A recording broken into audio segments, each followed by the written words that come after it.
Eu estava olhando para essas pessoas que estão nesse painel aí atrás. Essas pessoas são meus alunos. Então, eu estava pensando com o meu pensamento. Tem aí nesse painel gente de todo tipo.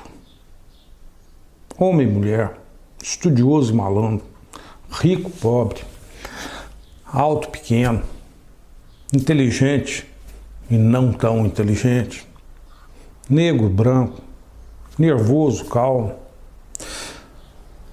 Tem gente para todos os gostos.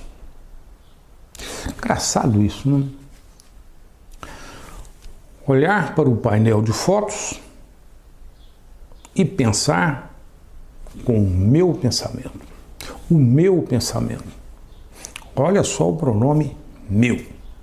Meu pensamento. Se eu olhar para esse objeto aqui, ó, posso falar algo análogo. A minha mão. Temos pronomes iguais, mas que estão sendo utilizados em situações um pouco diferentes. Meu pensamento, minha mão. Por que há uma diferença sutil aí que a gente deve prestar atenção nela? Se eu retirar a minha mão, o eu, que sou eu, ainda continua. E o pensamento? Como tirar de mim meu pensamento? Não tem como. Parece que meu pensamento é mais meu. Isso ocorre porque o meu pensamento, na verdade, não é meu. Eu sou o meu pensamento. E meu pensamento sou eu. E eu sou o meu pensamento. É isso mesmo. Não há como ficar apenas de um lado. Somos uma identidade. O mesmo não ocorre no caso da mão. Eu não sou minha mão e minha mão não sou eu. A minha mão é, digamos, um atributo que tem, como meu cabelo, minha cor, meu coração e assim por diante. E o meu pensamento? Ele não é um atributo. Ele é uma coisa e essa coisa sou eu. Olha, isso é tão assim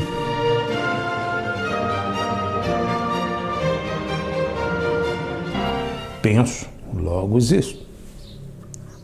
Ou seja, pensar é premissa para a existência. Uma existência que somente ocorre a partir de um pensar. O pensar é fundamento primeiro, axioma, ponto de partida. Afinal, por que estou falando tudo isso? Toda a conversa, o pensamento, eu, minha mão. Sabe por quê? É porque quero falar sobre homofobia. Algo que incomoda e que faz sofrer muitas pessoas. Assim, o que quero é prestar um singelo tributo aos meus amigos, aos meus alunos que são homossexuais e que respeito muito. Aqui nesse painel temos homo e heterossexuais. tem gente de todos os tipos. Isso é uma beleza, isso é ótimo.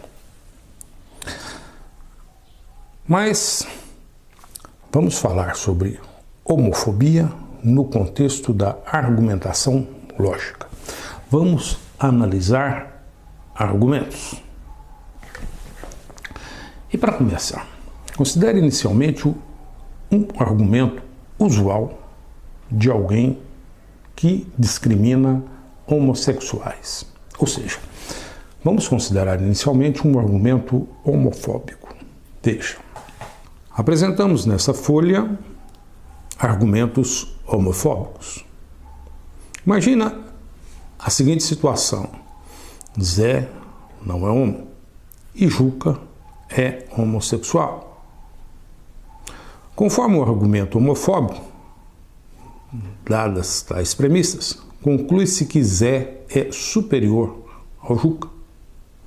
E entenda superior no sentido mais amplo possível, do ponto de vista da homofobia. E os argumentos homofóbicos continuam.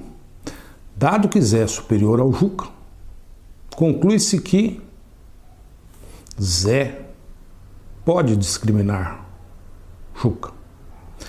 É justo que Zé discrimine, humilhe o Juca. Dadas essas duas implicações e dada essa premissa, esse fato, tem-se a dedução homofóbica. Como é que ela ocorre? Dada essa constatação, que Zé não é homo e que Juca é homo, usando essa implicação, conclui-se que Zé é superior ao Juca. Conclui-se que Zé é superior ao Juca. Então, dado que Zé é superior ao Juca e tendo essa implicação, conclui-se que é justo que Zé discrimine o Juca. Temos então argumentos homofóbicos e a dedução usual homofóbica, que conclui que é justo que alguém que não é homo discrimine alguém que é homossexual. Evidentemente que tais argumentos são muito fracos e o nosso objetivo é argumentar, analisar sobre tais argumentos. Mas, afinal, por que os argumentos homofóbicos são fracos e ruins? Vejamos como é o pensar do Zé. Na verdade, como é o Zé. Zé olha para si em um ato de autorreferência e certifica que é um hétero. E ele também olha para o Juca e certifica que Juca é homossexual. Dadas tais premissas, o Zé conclui que é superior ao Juca. Nesse caso, a qualidade do argumento usado pelo Zé tem como fundamento apenas o pensar do Zé. É uma concepção subjetiva do Zé. É coisa do Zé consigo mesmo. É o pensamento do Zé, o Zé enquanto pensamento. Temos, portanto, um argumento subjetivo. E por isso, o argumento é muito ruim, muito fraco. Na argumentação racional, temos como fundamento a utilização apenas de argumentos objetivos. Se o argumento é forte, deve ser forte para todos. Deve ser objetivamente forte.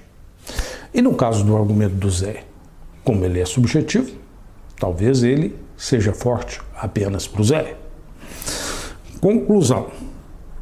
Temos um argumento fraco e muito ruim.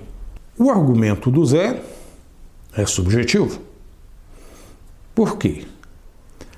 Essa implicação, a qualidade dessa implicação, é algo que depende apenas das concepções do Zé.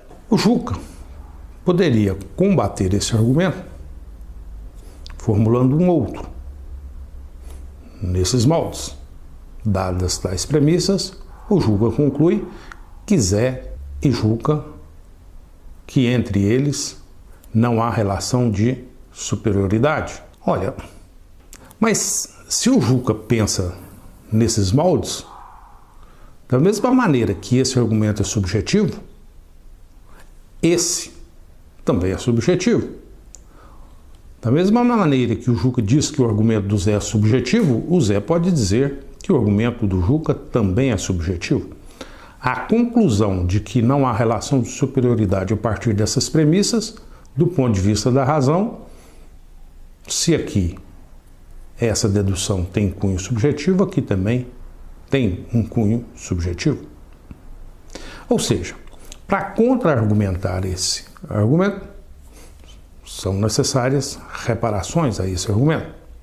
Por quê? Do jeito que ele está sendo colocado, ele ainda é subjetivo. Por isso, o Zé não se convence com a contra-argumentação do Juca nesses moldes. Então, observe o que está acontecendo.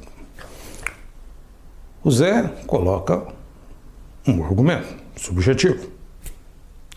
E, na tentativa de contrapor, o Juca coloca um outro argumento, que do ponto de vista do Zé, também é subjetivo.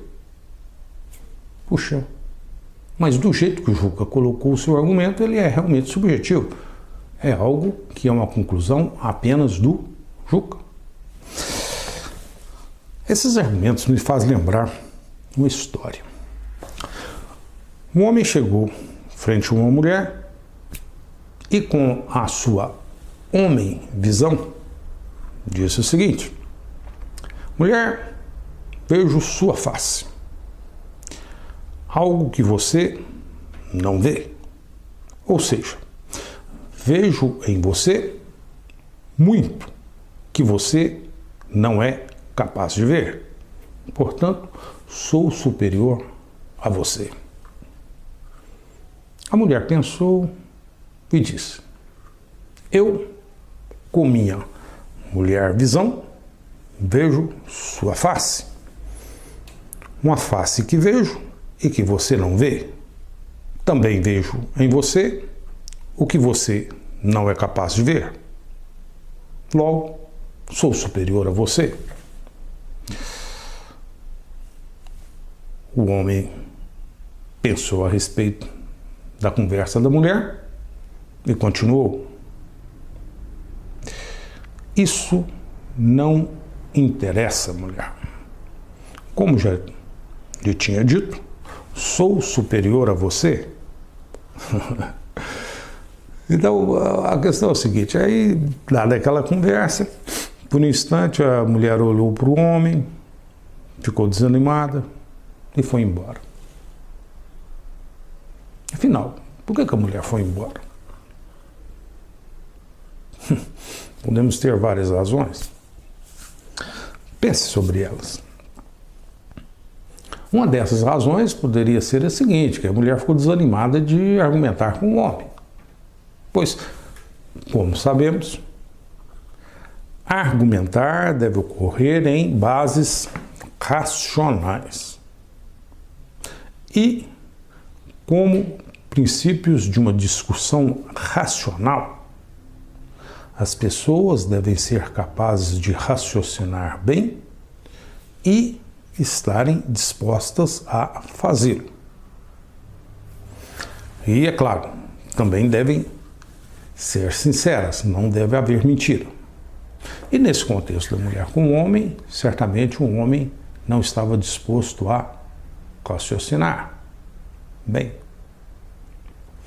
Observe que temos algo similar no caso do Zé e do Juca. O Zé olha a face do Juca e vice-versa. O que fazer? Vamos reparar o argumento do Juca. O argumento que conclui que não há relação de superioridade entre um homossexual e um heterossexual. E para fazer isso, precisamos falar de liberdade. A minha liberdade. De novo, minha. Preste atenção no pronome. Minha liberdade. Assim, parece que, de novo, o tal pronome não está sendo, eu diria, utilizado adequadamente. Eu não tenho liberdade. Eu sou a liberdade. E a liberdade sou eu. Olha, não há como imaginar um pensamento sem liberdade. Nem mesmo você consegue censurar seu pensamento. Ele é livre, ele flui. E, pela sua própria natureza, ele é isso, ele é livre. A liberdade não é um atributo de um pensar. Ela é o pensar. Eu sou o meu pensamento, minha liberdade.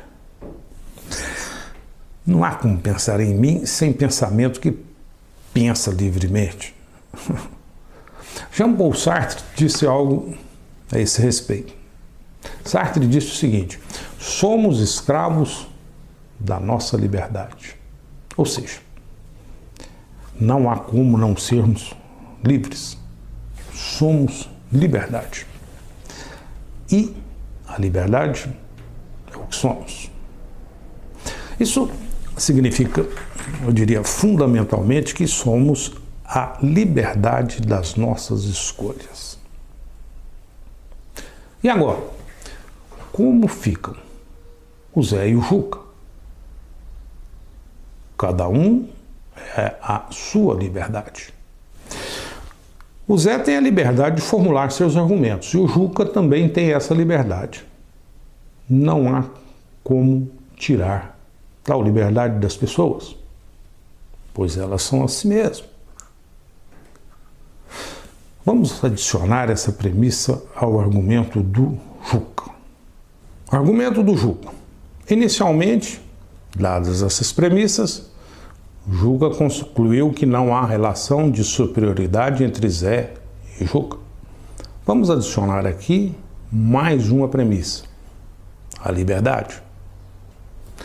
Olha, mas ainda falta algo. Por quê? Porque da mesma forma que o Juca é livre para concluir tal fato, o Zé também é livre para concluir que é superior ao Juca. Ambos possuem liberdades.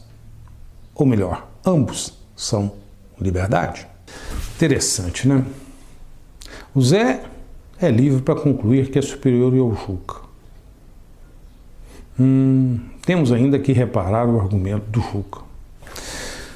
Precisamos pensar um pouco mais sobre isso, sobre o conceito de liberdade. Por quê? Olha, liberdade, a princípio, é poder fazer qualquer coisa. Até concluir que o Zé é superior ao Juca. Liberdade é mais ou menos isso. Mas, puxa, será que isso é factível? Ser livre nesses moldes? Isso me faz lembrar John Rawls e a sua célebre obra, Uma Teoria da Justiça. Lá ele fala o seguinte: numa sociedade podem ser as pessoas livres de forma irrestrita? Claro que não. Temos um contrato social, um contrato que define regras e procedimentos para as pessoas. Então, por tal contrato, até onde vai tal liberdade? Até onde a liberdade do indivíduo ameaça a liberdade dos outros? Isso mesmo. A nossa liberdade vai até onde ela ameaça a liberdade do outro. Conclusão. Na sociedade somos uma liberdade social, que tem como fundamento um contrato social que leva em conta os outros. E dada essa liberdade especial, não podemos concluir qualquer coisa. Por exemplo, o Zé não pode concluir que é superior ao Juca. Isso é, de fato, uma ameaça à liberdade do Juca. E como o Juca é liberdade, temos então uma ameaça ao Juca. Veja, esquematicamente, essas ideias. Nesta folha, apresentamos os argumentos iniciais e os seus correspondentes reparados. Inicialmente, temos o argumento do Zé, que, a partir dessas premissas, conclui que Zé é superior ao Juca. E temos também o argumento do Juca, que, a partir das mesmas premissas, conclui que não há relação de superioridade entre Zé e Juca. Inicialmente, observamos que tais premissas são fatos objetivos. No entanto, tais implicações são subjetivas, ou seja, é por conta e risco do Zé tal dedução. Da mesma forma, analogamente, é por conta e risco do Juca esta dedução. O nosso objetivo foi então reparar tais argumentos. Para isso, introduzimos o conceito de liberdade, uma compreensão melhor do que é isso, a liberdade. E observamos que liberdade é o Zé e Zé é liberdade. Da mesma forma, liberdade é o Juca e o Juca é liberdade. Só que tais pessoas vivem em um ambiente social e é necessário para viver em um ambiente social certo contrato social. Conclusão. A liberdade, que é própria de cada indivíduo, mais o contrato social necessário à sua sobrevivência em sociedade, desses dois fatos, temos o que denominamos de liberdade social. Não é uma liberdade tão ampla, é uma liberdade que considera o outro. É uma liberdade de pessoas que vivem em sociedade. Então, nesse novo contexto de liberdade social, dadas tais premissas, temos novamente os dois argumentos. Um que conclui que Zé é superior ao Juca e outro que conclui que não há relação de superioridade entre Zé e Juca. Então, observamos o seguinte: liberdade social mais essa relação de superioridade entre Zé e Juca são fatos contraditórios. Por quê? A liberdade social demanda, por sua natureza, que entre as pessoas não há relação de superioridade entre elas. Então, dado que tais fatos são contraditórios, esse fato implica que esse argumento é muito fraco. Ou seja, a sua conclusão desse argumento contradiz essa premissa. Portanto, temos aqui um argumento muito fraco. Por outro lado, esse argumento, que a partir dessas premissas conclui que Zé e Juca não possuem entre si relação de superioridade, esse argumento é um argumento forte. Por quê? Porque tais premissas suportam a conclusão. Dado que Zé não é homo, Juca é homo, e dado que vivem em um contexto de liberdade social, concluímos que Zé e Juca são, digamos, equivalentes do ponto de vista social. Não há relação de superioridade entre um e o outro. Conclusão. Tais premissas corroboram essa conclusão e por isso temos um argumento forte. Seguindo tal raciocínio de reparação dos argumentos, esse argumento, que é o argumento do Juca, pode ainda ser reparado. Podemos continuar reparando tal argumento e melhorá-lo ainda mais, obter um argumento ainda mais forte. É então um bom exercício continuar com tal raciocínio, o raciocínio que repara para melhor esse argumento. E desses novos argumentos, poderemos então certamente concluir com mais segurança ainda que Zé e Juca são indivíduos que não possuem entre eles relação de superioridade alguma. Gostaria de falar mais uma coisa, fique firme, é importante. É claro que o vídeo está ficando longo, mas vale a pena falar sobre isso. Olha, quando falamos de homofobia, estamos falando, digamos, implicitamente de desrespeito. E o conceito ético de respeito ocorre em diferentes contextos.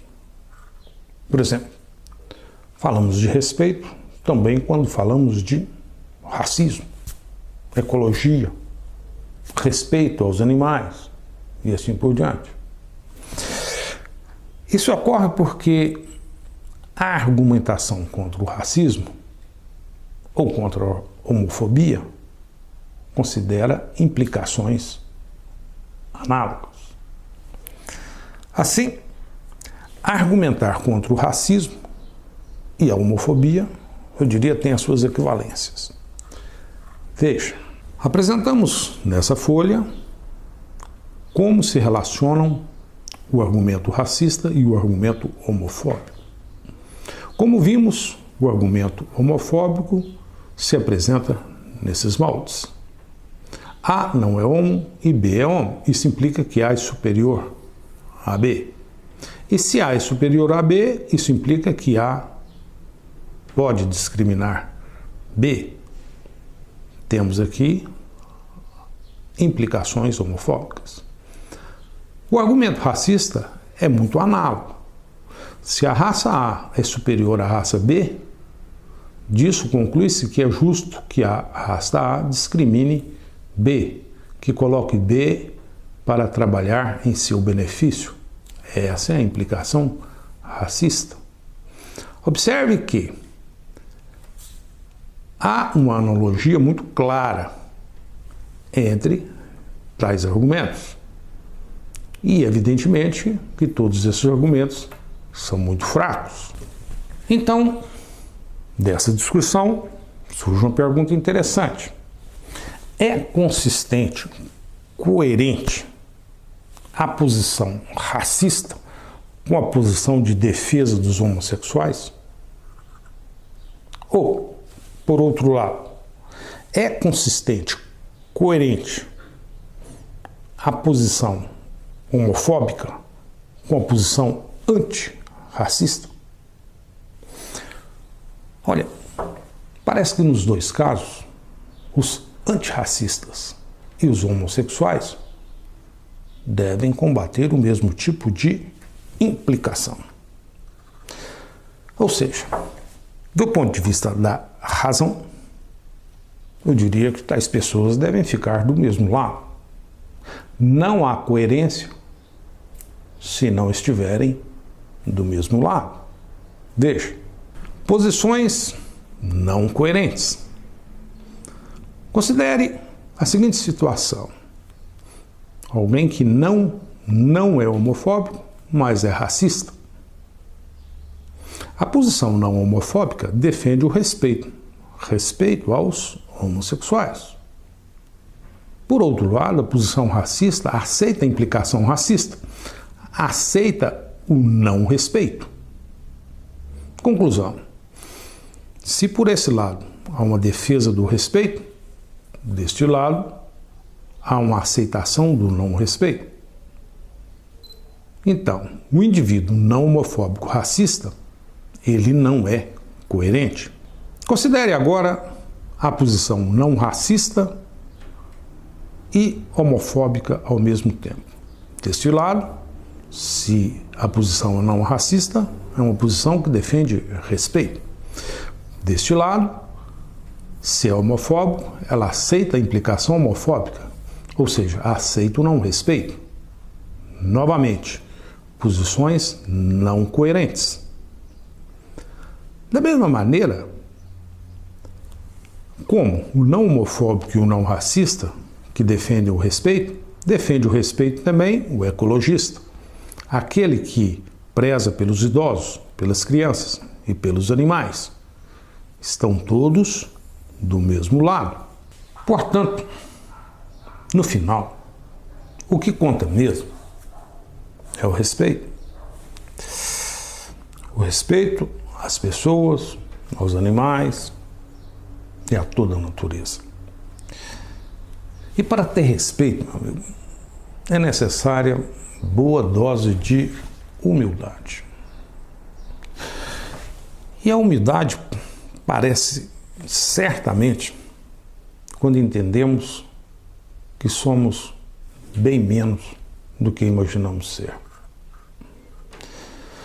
Que nossa capacidade de compreensão das coisas é muito incipiente. Que a nossa razão é muito falha. Interessante observar o seguinte, que na lógica formal, em vários contextos, prova-se tais limitações. Interessante essas coisas.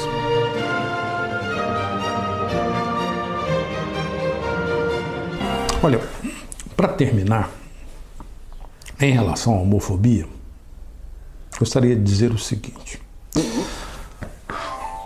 a vida é difícil, porque não sabemos exatamente o que somos, quem somos. Por isso, sempre estamos à procura de certa identidade, que evidentemente é construída desde a infância, com muito trabalho. Difícil, né? Construir a identidade. E o que a homofobia faz? Tenta impor e arrancar do indivíduo a sua identidade. Então, olha, eu diria que o indivíduo acuado é, muitas vezes, levado a recusar o que ele é. Isso é muito difícil. É como uma peça teatral.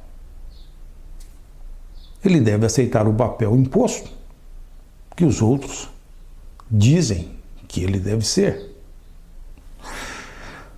Mas, ao final, eu diria que de nada adianta esse tipo de imposição teatral. Por quê? Porque o indivíduo acuado continua sendo o que é e sabendo que os outros sabem o que ele é e os outros também sabem o que ele continua sendo e sabem que eles sabem que todos sabem que tudo se passa como um teatro. Conclusão: temos um jogo teatral falacioso, que não leva a nada. Além disso, olha, ninguém tem o direito de impor arbitragem alguma sobre o outro. Vivemos um contrato social. Não há lugar algum onde está escrito que isso é ético, impor a vontade ao outro. Ético mesmo é ter respeito. Então, viva sua liberdade